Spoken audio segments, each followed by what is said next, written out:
The day Joanna accepted Daniel's confession, everyone thought I would lose it and fight Daniel to the death, but even when the confession ended, I never showed up because Joanna didn't know. I was lying on her best friend's bed, holding her close, barely holding back a volcanic eruption. Chapter 1. The rich transfer student was going to confess to Joanna in front of everyone. Joanna had told everyone in advance, asking them to keep it from me.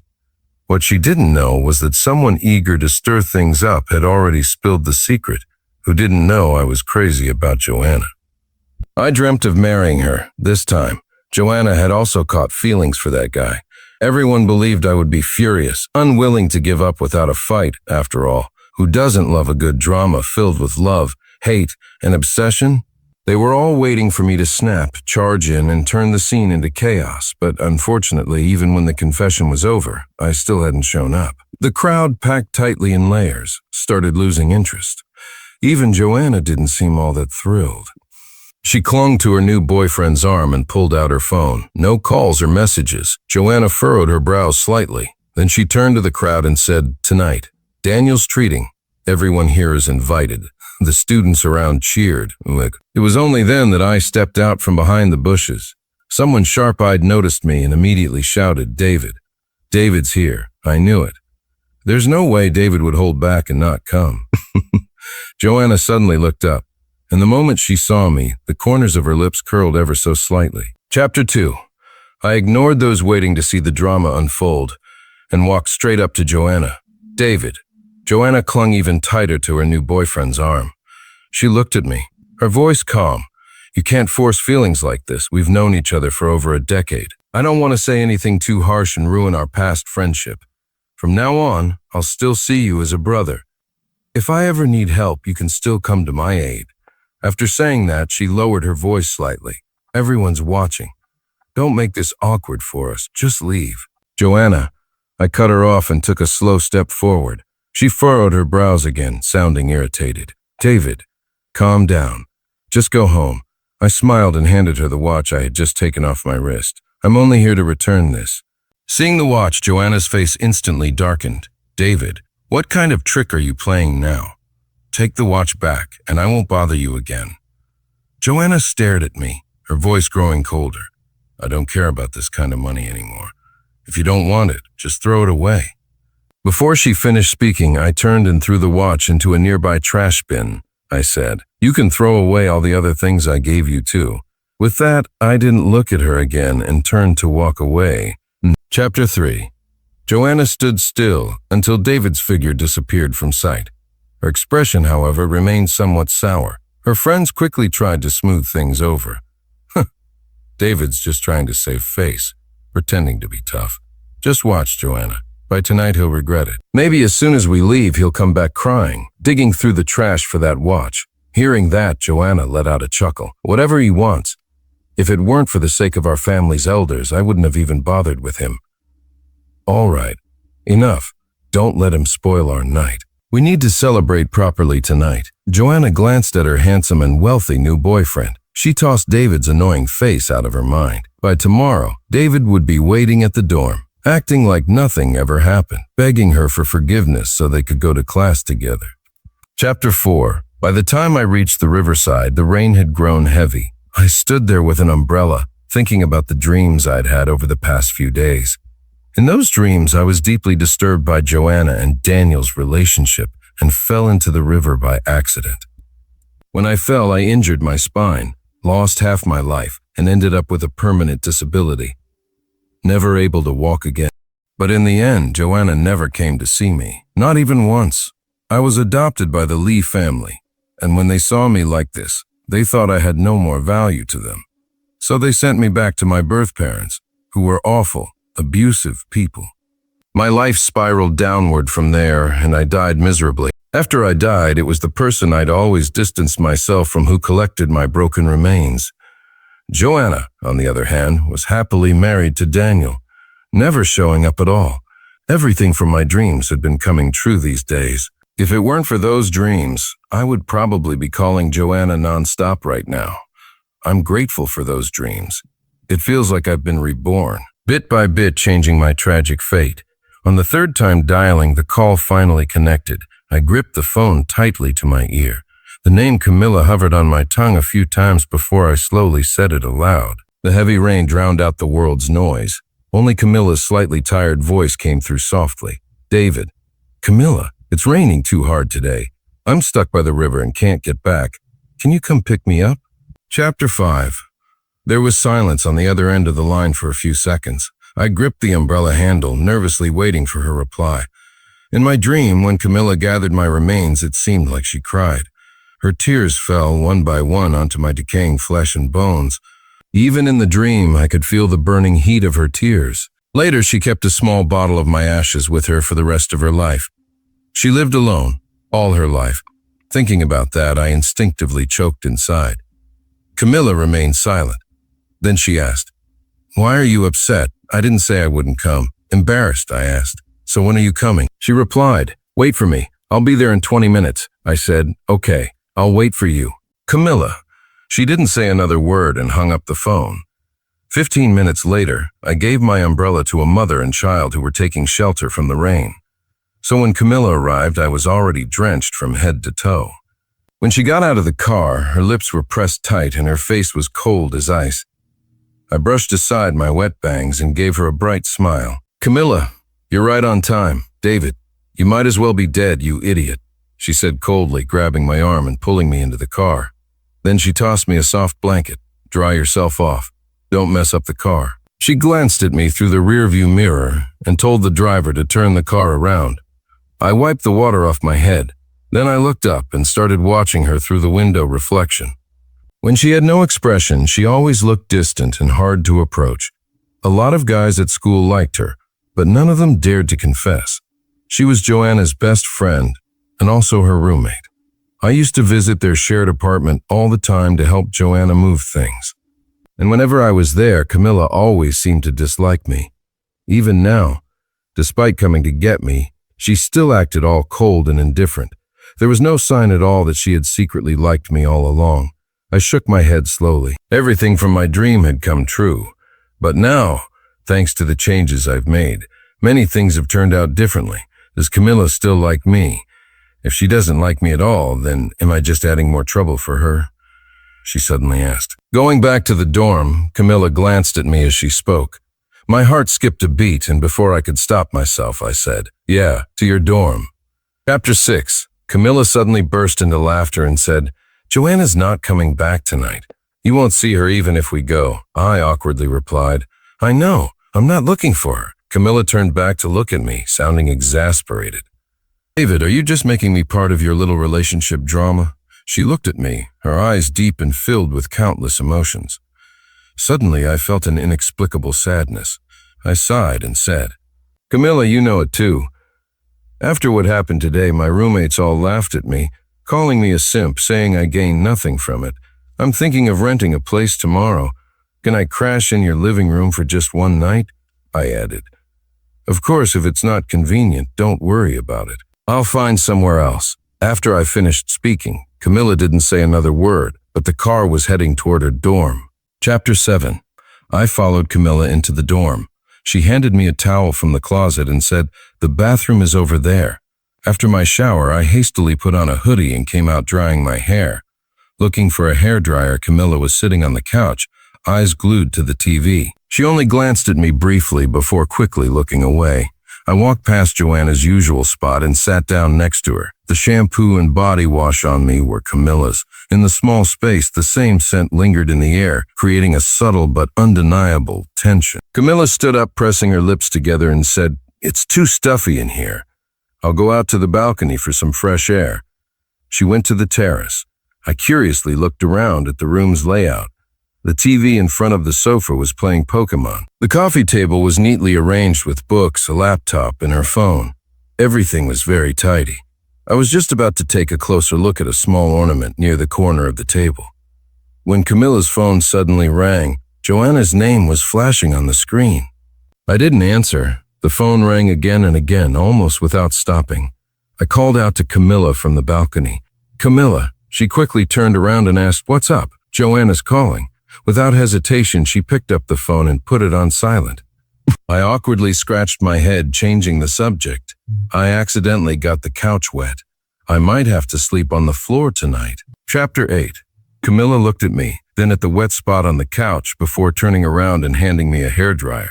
In a low voice, she said, "Just sleep in my bed tonight." I asked, "What about you?" She pulled out a chair, not even looking back. "I'm going to binge watch my shows." Oh, Camilla grabbed her headphones, just about to put them on when my phone suddenly rang. It was Joanna, annoyed. I answered the call and said, "Joanna, what do you want?" Camilla frowned but didn't say anything, just glanced at me before turning back to her screen.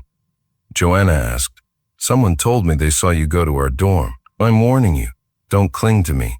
The more you do this, the more I'll hate you." I was speechless and just about to respond. But before I could say anything, Camilla stood up and came over, straddling my lap, hooking her arm around my neck. Instinctively, I started to push her away, but she leaned in close to my ear and whispered, "David, tell her you're here for someone else." Her fingers brushed against the back of my neck, and my skin instantly heated up like it was on fire. My brow furrowed, and my heart pounded in my chest. I looked down at her, and she looked up at me, her eyes gradually filled with desire. Hoarsely, I said, "Stop flattering yourself. Okay, I'm here for someone else."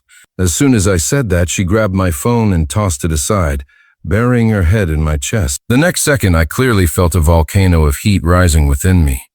The buzzing in my ears grew louder, and my first thought was to get up and cool off.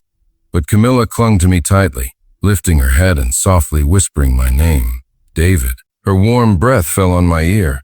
I struggled to control myself, leaning down to kiss her lips as she gently broke through my defenses. I tried to regain some sanity, saying, "Don't tempt me. I don't want to touch you in this place." Chapter 9. David, she shifted her body, trying to adjust her position. The volcano inside me felt like it was about to erupt, fierce and overwhelming. In between breaths, she questioned, "If you don't want to touch me, why did you kiss me?" Camilla tilted her head, her forehead pressed against mine. As our breathing entwined, I closed my eyes, trying to calm down. She added, "Also, do you even know how to kiss?" My lips are swollen now. I gently placed my right hand on her waist, my left hand holding hers. Softly, I said, "Camilla, I'll be more gentle this time." As my words fell, my hands moved to her lower back. I pulled her close, pressing her against me. This time, the kiss was long and tender, but toward the end, I lost a bit of control and wasn't as gentle as I'd intended. She lightly hit me, and in between breaths, bit me, "David." I tried my hardest to suppress the volcano, but it was already threatening to erupt again. Clearly, Camilla felt it too. Her face showed surprise, her ears turning a deep shade of red. The usually cold and distant goddess now looked shy and flustered. She bashfully said, "I'm going to take a shower." She stood up quickly, avoiding my gaze, and adjusted my shirt before saying, "You go to sleep." Before I could respond, Camilla rushed into the bathroom. Chapter 10. As the sound of water echoed from the bathroom, I lay down on Camilla's bed and began to drift off. Camilla was tall, with bright eyes and pearly teeth, the recognized goddess of the campus confession wall. Yet she had never had a boyfriend, nor had she ever gotten close to a guy. There were even rumors that she wasn't into men. But after everything that had happened tonight, I couldn't help but think back to the dream of her growing old alone, and a wave of complicated emotions washed over me. Lying on Camilla's pillow, I stretched out and accidentally found a pearl earring underneath. The earring looked familiar. It was the same one I had given to the girls in their dorm as a gift when I was pursuing Joanna. I hadn't expected Camilla to keep it under her pillow this whole time. Suddenly, I remembered. In the dream, Camilla had kept this earring with her all her life. I stared at it for a long time, then gently placed it back under her pillow. The sound of the hairdryer stopped. When Camilla came out, she was wearing a light beige cotton pajama set. The steam from the shower made her skin glow like jade. Her hair fell softly, and her usual aloofness seemed to fade a little. For some reason, she looked incredibly sweet and cute in that moment, just as I was about to call her name. Faint voices came from outside the door. I froze, stunned among the voices. One was unmistakably Joanna's. Camilla was also clearly flustered, but she reacted faster than I did. By the time Joanna pushed open the door, my clothes were already hidden in the wardrobe, and my shoes were shoved deep under the bed. Camilla was already in bed, pulling up the covers. Only a small nightlight was on in the room, casting dim shadows. I was hiding under Camilla's blanket, barely noticeable, except for the slight rise and fall. Even if Joanna came closer, she wouldn't notice anything unless she looked carefully. "Why'd you turn off the light so early?" Joanna asked. "Curious, I got a headache from the rain," Camilla replied, scratching my palm under the blanket. The bed was only about 4 feet wide, and with Camilla's height and long legs, she took up most of the space. My body was pressed against hers, my breath brushing lightly against her waist. I could feel the tightness in her abdomen. All right, Joanna didn't turn on the lights. She sat down on a chair, picked up her phone, and started making calls. She tried several times, but no one answered, and her frustration was obvious. "Camilla, do you think David's doing this on purpose?" "Huh. Daniel just confessed to me today, and now David's acting like this to mess with me. I saw on the news that a college student jumped into the river over a breakup. I thought he couldn't handle it, but when they pulled the body out, it wasn't him. Then he told me he's with some other woman now, and now he won't answer his phone." Joanna tossed her phone onto the table. "He's doing this on purpose, trying to ruin my night." After a pause, Joanna scoffed. "I bet he'll be stuck on me for the rest of his life." "Maybe not," Camilla suddenly chimed in. Joanna looked surprised. "Not. Camilla, you've seen how he's been clinging to me these past 2 years. You've never liked him either, always giving him the cold shoulder." Hearing this, I couldn't help but pinch the soft skin on Camilla's waist. Camilla winced slightly, her whole body tensing up as she let out a very faint hiss. Chapter 11. "What's wrong with you?" "Nothing, just a leg cramp." Camilla's voice was soft as she spoke, followed by a couple of coughs. "All right, I'll let you rest. I won't bother you anymore," Joanna said as she stood up. "I'll just use the bathroom and then head out." As she pushed open the bathroom door, a thought suddenly struck me. Earlier when I was showering, I had washed my socks and left them hanging in there. Sure enough, it wasn't even 2 minutes later that Joanna came out with a mischievous smile on her face. "Camilla, did you bring a guy to the dorm? You hid it so well. Which guy managed to win over our ice queen, Camilla? Don't be ridiculous." Joanna took a few steps closer to the bed. "Going to bed this early? Is someone hiding under the covers, Joanna?" Camilla's voice suddenly turned cold. All right, I won't come any closer." Joanna stopped in her tracks, but she looked at Camilla's bed with great interest. "Just make sure you're being safe. I've got plenty of protection if you need it. Don't want any little angels showing up unexpectedly." I squeezed Camilla's clenched fist. Camilla finally looked at Joanna, her voice a bit chilly. "I don't like that kind of joke." "It's not funny. You're serious." Joanna seemed a bit surprised. Camilla's lips tightened. "Yeah." If the light had been a little brighter, Joanna would have seen just how hard Camilla was struggling to hold it together. After all, she had her arms wrapped tightly around her upper body to keep me from moving, but that didn't mean I couldn't move other parts. Hidden under the blanket, where no one could see, I gently stroked Camilla's thigh. Every time I touched her, she shivered. Chapter 12. "All right then, I won't disturb you two. I'm staying out tonight." Joanna spoke with a knowing tone, glancing once more at Camilla's bed. But in her heart there was a hint of disdain. Camilla, who always appeared pure and untouchable, so cold towards men, now didn't seem so unattainable after all. If her guess was right, there was probably someone under Camilla's blanket, but Joanna didn't call her out on it. After all, her relationship with Camilla was still fine, even though Camilla's popularity sometimes irked her. There wasn't much animosity between them. Joanna turned and left the dorm. As soon as the door closed, I threw off the blanket, gasping. "Camilla." I was suffocating in there. Camilla leaned against the headboard, her deep gaze fixed on me. The dim light fell on her striking features, casting large shadows across her face. I found myself momentarily stunned. She looked even more beautiful under the soft glow, the shadows giving her a mysterious and captivating aura. "David." Camilla slowly stood up. She reached up and brushed a strand of hair behind her ear, then looked at me seriously and said, "I've never been annoyed by you. I've never given you the cold shoulder. Don't believe what she says." With that, Camilla turned her head away. She threw off the covers and got out of bed, saying, "Go to sleep. What about you, Camilla?" She picked up a cup, gesturing toward the living room. "I'm going to watch my shows. You go ahead and sleep." I grabbed her hand and said suggestively, "Camilla, it's a bit cold tonight. The blanket's too thin." But this time, Camilla pushed my hand away. "David, Joanna's gone. You don't have to keep pretending anymore. Chapter 13. What does she have to do with it? Camilla let out a self-deprecating laugh and asked, "Why were you by the river tonight?" It finally clicked for me. Joanna's comment earlier about someone jumping into the river had made her think I went there because I was desperate. That I came back with her to the dorm just to spite Joanna. I could see why she'd think that. Over the past 2 years, my adoptive parents, the Lee family, had been putting pressure on me after they found their real son. They considered sending me back to my biological parents. Later, perhaps seeing that I still had some value through my engagement with the Liu family, they begrudgingly kept me around. To me, Joanna had become a lifeline. I thought that since we'd grown up together, she would feel something for me, and I clung to the hope that she would help me out. I pinned all my hopes on Joanna, but to everyone else, it just looked like I was obsessed with her, driven mad by love. And then there was Camilla. As Joanna's best friend, she must have witnessed so many of those moments when I pathetically clung to her. Camilla. I wanted to explain, but she was already standing up, set an alarm and leave early tomorrow. You don't want anyone seeing you.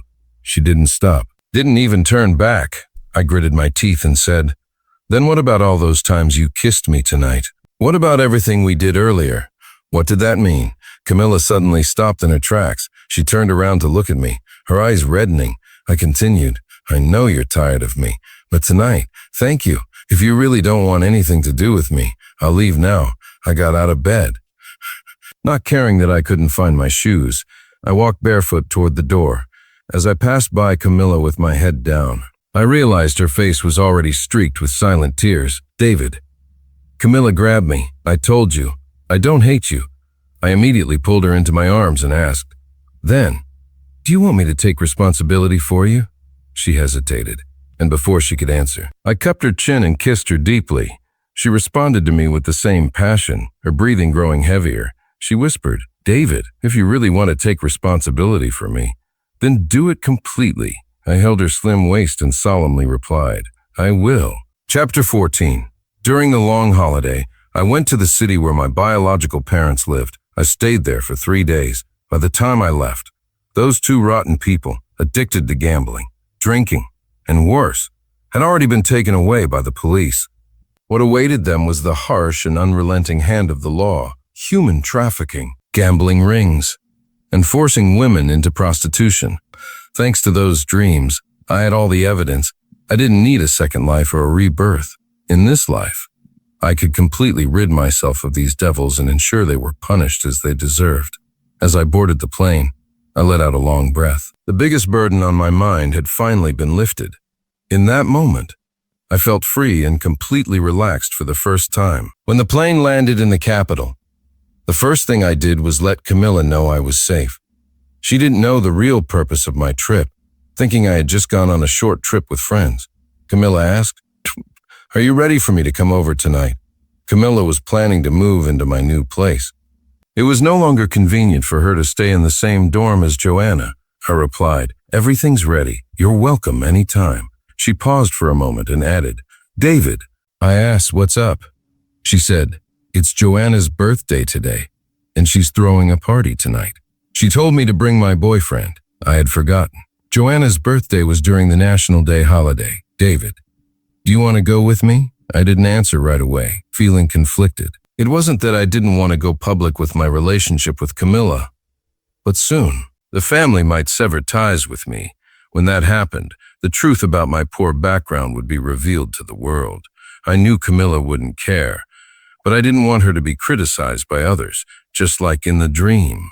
They had condemned her for being with a man of low status, calling her unfilial and disrespectful, breaking her family's heart. But, as Camilla had said that day, since I wanted to take responsibility for her, I had to take full responsibility. You can't have it all, after all. Camilla. I took a deep breath and asked, "Do you want me to go?" "Yes," she answered without hesitation. "Then come pick me up, and we'll go together." I was still holding the phone when I looked up and caught my reflection in the window. I realized I was smiling brightly. "David, look outside." When I looked up, it was like a scene from a movie, everything moving in slow motion. The smile still hadn't faded from my face as the airport announcements faded into the background. In the bustling crowd, I saw only Camilla. She waved at me, and, without caring about anything, she ran straight toward me. I dropped my luggage and spread my arms. She threw herself into my embrace with so much force, but I still caught her securely. She wrapped her arms around my neck, her face beaming as she teased. "You've got a strong core." Huh. I looked down at her and chuckled. "My back's strong too. Want to test it?" She poked my shoulder and whispered in my ear, giggling, "Test it. You might be quick to run out of steam." I shook my head, exasperated, and muttered, "Just you wait. Don't beg for mercy. Crying won't help." Chapter 15. Tonight's birthday party was, as expected, packed with people. Joanna made her grand entrance in a stunning purple silk gown, the smooth fabric clinging to her slender frame, swaying lightly with each step like starlight moving through the night. Looking dashing and confident, wore a custom-tailored suit, with every detail from his cufflinks to his hair perfectly in place. The two of them together made a striking pair. Daniel, basking in the praise of his friends, glanced over at Joanna, but she seemed a bit distracted. "Joanna." Daniel called her name a few times before she snapped out of it. "What is it? It's getting late. Everyone's hungry, but not everyone's here yet. Who's missing? Camilla hasn't arrived." Daniel nodded. "Oh, and I remember, David hasn't shown up yet either." Someone else chimed in. "Yeah, it's Joanna's birthday. No way David would miss this, but Joanna cut them off. I didn't invite him, even if he comes. I won't let him in." Daniel tried to calm her down. "Joanna, don't get upset. It's your birthday today. Don't let an irrelevant person ruin your mood, right?" Joanna looked at Daniel and nodded. Daniel really was handsome and wealthy, and he knew how to charm women. David, though sweet, wasn't what she wanted. So, when Daniel appeared, she was instantly drawn to him. But after getting together, she realized he wasn't as great as she'd imagined. This past month, David hadn't been waiting for her outside the dorm. They hadn't gone to class or the cafeteria together. He'd completely vanished from her life. Even when they occasionally crossed paths at school, he would turn and walk away. Joanna had to admit, she wasn't used to it. Yes, that's all it was, just a matter of habit. She wasn't used to someone who had always revolved around her suddenly becoming cold. She wasn't interested in David, nor would she risk upsetting her family for a fake heir like him. But they had known each other for years. Joanna thought to herself, maybe tonight, if David couldn't resist and came to find her, she wouldn't need him to grovel. As long as he apologized sincerely, she'd allow him to stay in her life. Suddenly, the door to the private room swung open. Guess who I just saw? The guy who entered looked eager to gossip, his eyes falling on Joanna. "Who? Stop teasing us." "Yeah, spill it. It couldn't be David, could it?" "It actually is David, Joanna. We told you. David can't stay away from you." Chapter 16. He couldn't resist tonight. Could he? Joanna didn't say anything, but the displeasure on her face quickly faded. Daniel, however, wasn't as pleased, his expression darkening as he tugged on Joanna's arm. Half pleading, half commanding, he said, "Joanna, can you tell David to leave? He's been clinging to you like a stray dog for so long. Just thinking about it makes me sick." Joanna looked at Daniel, finding him more appealing in that moment than she had earlier. Her mood suddenly lifted. Even though she had decided to forgive David, he still needed to be punished for making her angry these past few weeks. "Fine. Let him leave then," Joanna replied casually. "Who are you asking to leave?" David's voice came from behind, soft but clear enough for everyone to hear. The large room fell into a sudden silence, because everyone had seen it. The slightly open door had been pushed wide, and David walked in with Camilla. Chapter 17. Joanna didn't move from her seat, but suddenly, she threw the glass she was holding onto the ground. The shards cut her ankle. Daniel, flustered, said, "Joanna, you're bleeding. Get out." "Joanna," I said, "get out." "Didn't you hear me?" Joanna stood up abruptly, angrily kicking aside the broken glass. Daniel stood there, stunned for a while, before finally storming out in anger. The rest of the guests in the room quickly followed suit. Sensing the tension, blood dripped from Joanna's ankle onto the floor. But she didn't seem to feel any pain. She just stared fiercely at Camilla. After a long moment, she finally pointed at me and asked, "Camilla, cared to explain?" Camilla only smiled lightly and asked in a calm tone, "Explain what? Why is David here with you? You invited me to bring my boyfriend to your birthday party. Remember?" Camilla clung to my arm, leaning against me closely. Joanna's anger flared like a cat bristling. She swept all the cups and glasses off the table with a furious swipe of her hand. She screamed, "Camilla, do you even know that David is mine?" Camilla asked. "Yours in what way? Is he your boyfriend, your fiancé? Or do you think just because someone once liked you, they have to stay in love with you forever, while you get to string them along?" Joanna ignored her and continued. "You knew David liked me, and you still went behind my back. Is this how you treat your best friend?" With that, she reached out to grab my arm. I grasped her shoulder and shoved her hard, causing her to fall to the floor, her purple dress soaking in the spilled wine. I said, exasperated, "Joanna, stop flattering yourself and stop clinging to me. There's nothing between us, so there's no wall to be broken.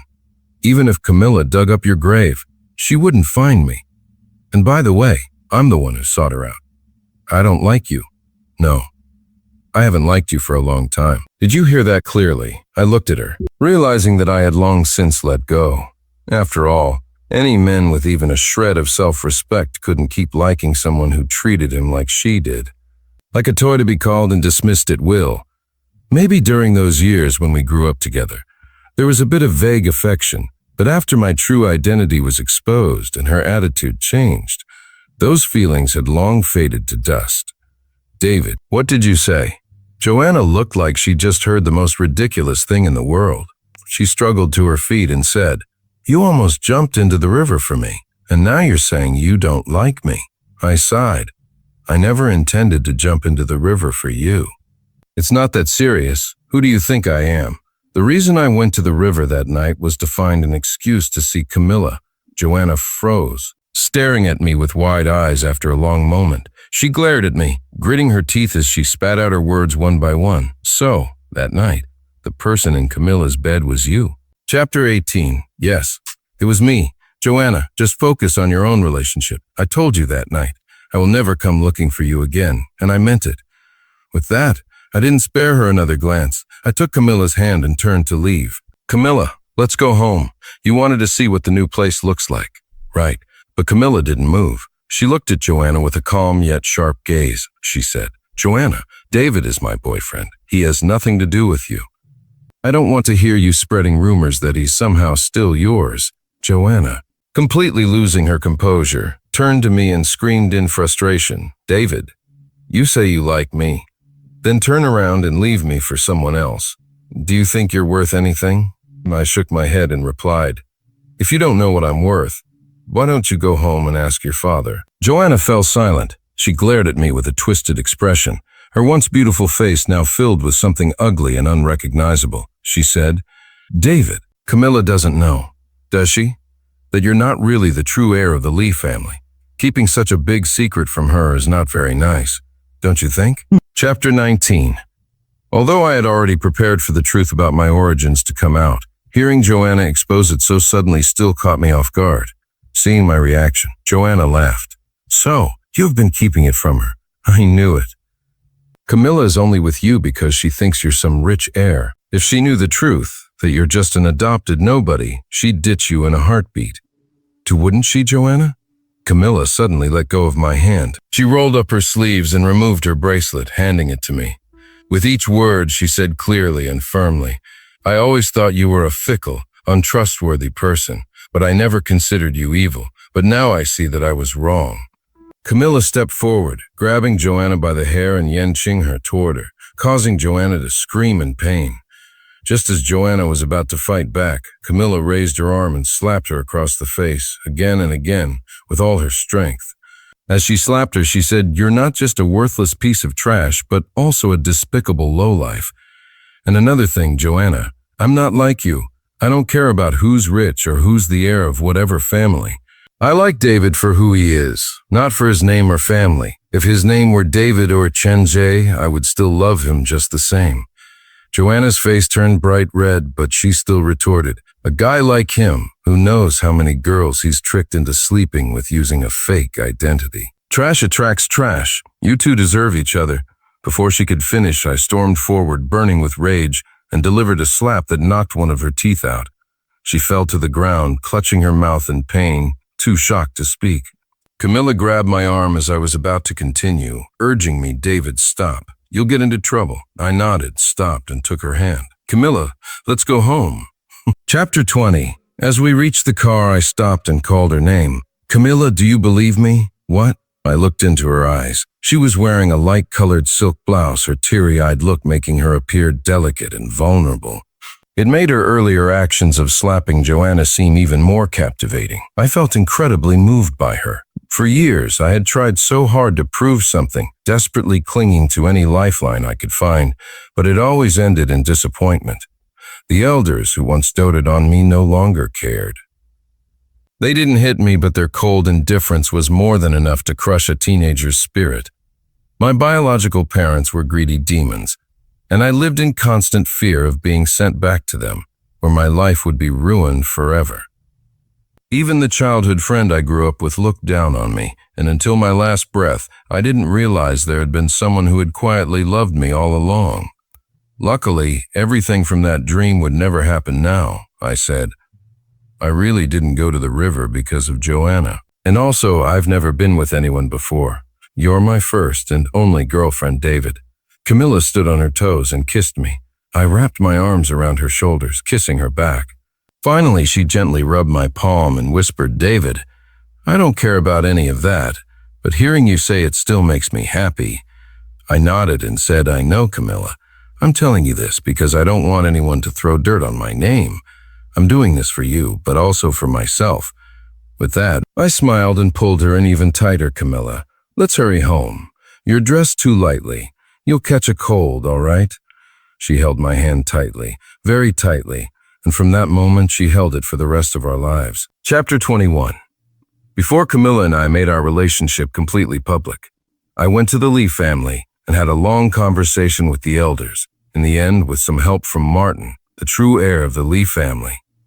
I regained my independence and was no longer tied to the Lee family or my biological parents. I chose this moment because I knew the Lee family and my biological parents too well. If they learned about my relationship with Camilla, they would cling to the Sue family like leeches, I guess. And I didn't want to drag Camilla or her family into that mess. As I left the Lee household, Lee Madam wasn't too pleased. David, we raised you all these years, spent millions on you, and we haven't gotten a single penny in return. But my mindset had completely changed by then. The Lee family had raised me for 16 years, and until the real Lee son returned, I had lived a difficult few years. But they hadn't starved me. Even Martin, who once harbored hostility toward me, had unexpectedly changed his attitude. It was true that he had once been involved in the decision to kick me out of school and send me back to my biological parents. But now, he was also the one who helped me resolve my final issues. And convinced Lee Madame not to air my dirty laundry publicly. Now, I was free. I was David again, no longer bound by anyone or anything. I was content, madam. I bowed respectfully to Lee Madam. I will never forget your kindness in raising me. Easy for you to say. Lee Madam looked at me coldly. You couldn't even win over a childhood friend like Joanna. What future do you have? Forget it, just go. I can't stand the sight of you. She waved me off. I didn't bother explaining further. I just shot Martin a look, Mom. I'll walk David out, Martin said. Her expression softened immediately. Come back soon. We're having dinner. Got it. Martin smiled and led me out of the house. We stopped in the garden. We looked at each other and suddenly, we both burst into laughter. Bro, I hugged him. Thank you. At the same time, Martin quietly said, David, I'm sorry, we didn't say much more, but we both understood. Martin's apology was for the David in the dream. My eyes grew red. And Martin shed tears too. Finally, he squeezed my hand tightly and said, David, this time, you have to be really, really happy. I will, bro. You too, I would repay the Lee family's kindness in raising me by helping Martin in the future. He had suffered for 16 years. While I had lived in comfort for those same 16 years, in the dream, I had once hated him. But now, I let go of all the past grudges. Chapter 22. When Camilla took me to meet her parents, I was genuinely nervous. Mrs. Sue had become a devout Buddhist in recent years, though I didn't know why. Every year, without fail, she would go to Pujiji Temple to burn the first incense of the year. Don't be nervous. My mom has become very kind-hearted since she started practicing Buddhism, and my dad just goes along with whatever she says. I nodded, trying to suppress the anxiety rising in my chest. I was about to mentally rehearse the lines I'd prepared when Camilla suddenly said, "David, my mom's already coming out to meet us." Sure enough, Mrs. Sue was walking down the steps towards the car. I had no choice but to steel myself and face her. "Mom, this is David." "Hello, ma'am. I'm David." I greeted her politely and handed over the gift I'd prepared. Mrs. Sue smiled as she accepted the gift, but her never left me. Even after we entered the living room, she continued to observe me intently.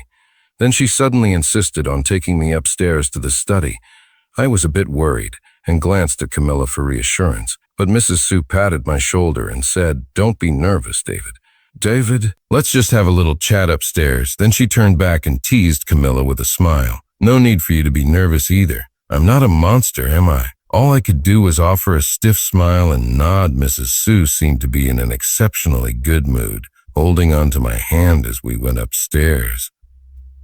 "Look, Mr. Sue, isn't David just as I said, handsome and refined?" Mr. Sue, a gentle and scholarly man, nodded repeatedly. "Indeed, he's very well-mannered. A good young man." I was completely bewildered, unsure of what was going on. Mrs. Sue's eyes were red as she explained, "David, don't get the wrong idea. This might sound strange, but I've been having the same dream for years. In the dream, Camilla never married because of a boy, and she passed away all alone in her 40s at first. Her father and I didn't believe it. We thought it was just a dream, but then piece by piece, everything else from the dream came true." Her tears flowed freely as she continued. "I've spent these years praying and following a vegetarian diet, all for Camilla. I was truly scared that the final part of the dream would come true. I always thought if that boy really existed, how wonderful it would be if he could be with Camilla. And now, seeing you, I know my prayers weren't in vain, David. You and Camilla must take good care of each other." My vision blurred with emotion. In this world, there were people like my biological parents, and then there were people like Mrs. Sue, who loved their children fiercely. How lucky was I to have found Camilla, and to have such a good family. Finally, all the regrets from the dream had been resolved. Epilogue. Camilla. After we graduated from university, David and I got married. We moved into our own home, and one day, while David was taking a shower, I pulled out the pearl earring I had always kept. But this time, I put it on, and only the earring. When David came out of the bathroom, I was lying in bed, completely covered by the blanket, pretending to sleep. "Camilla," he kissed my cheek softly, his lips warm against my skin. It tickled, and my lashes fluttered. But I kept my eyes closed. David chuckled lowly and kissed me again before pulling back the blanket to get into bed. As soon as he lifted the covers, he froze. "Camilla." The soft glow from the bedside lamp gently illuminated the room, casting a warm light over me, the pearl earring glinting under my hair. Between the curves and shadows, the light accentuated every rise and fall, with the red of my skin stark against the pale white of the sheets. It was like delicate cherries in a jade bowl. At first, I was shy, my body stiff with nervousness, but when I saw the look on David's face, all that tension melted away. I sat up and pounced into his arms, wrapping my arms around his neck. I whispered in his ear, "David, do you like it? You're staring so hard." I could feel every muscle in his body tense. His skin burned as if his blood was boiling. His Adam's apple bobbed, and it was incredibly enticing. I turned my head and gently bit his throat. It was like opening the floodgates, or waking a dormant volcano that suddenly erupted. In an instant, David flipped me onto the bed, taking control. His kisses were intense, deep, and overwhelming. I could hardly keep up. It felt like he was consuming me, piece by piece. "Camilla," he kept repeating my name, over and over, never tiring. When it became too much, he whispered tenderly, "If it hurts, bite me." I closed my eyes, nodding softly. My nails raked down his back, leaving scratches, and I bit into his shoulder, leaving deep marks, but it still hurt. It hurt so much I couldn't help but cry, David. Tears filled my eyes as I looked at him, feeling a bit aggrieved. He looked terrifying in that moment. I instinctively thought he wouldn't be able to stop himself, but David froze, pulling me into his arms. I clung to his waist, and suddenly, I remembered that day at the airport. I couldn't help but ask, "Didn't you say back then that crying and begging wouldn't work?" The desire in his eyes hadn't faded. It was clear how much he was restraining himself, how agonizing it was for him. David hugged me tight, his voice hoarse as he whispered, "I can't bear it, Camilla. When did you start liking me?" I didn't answer. He hugged me even tighter, threatening, "Not talking? Then I won't tell you when I started liking you either." Despite the passion in his gaze, there was also an overwhelming tenderness beneath it.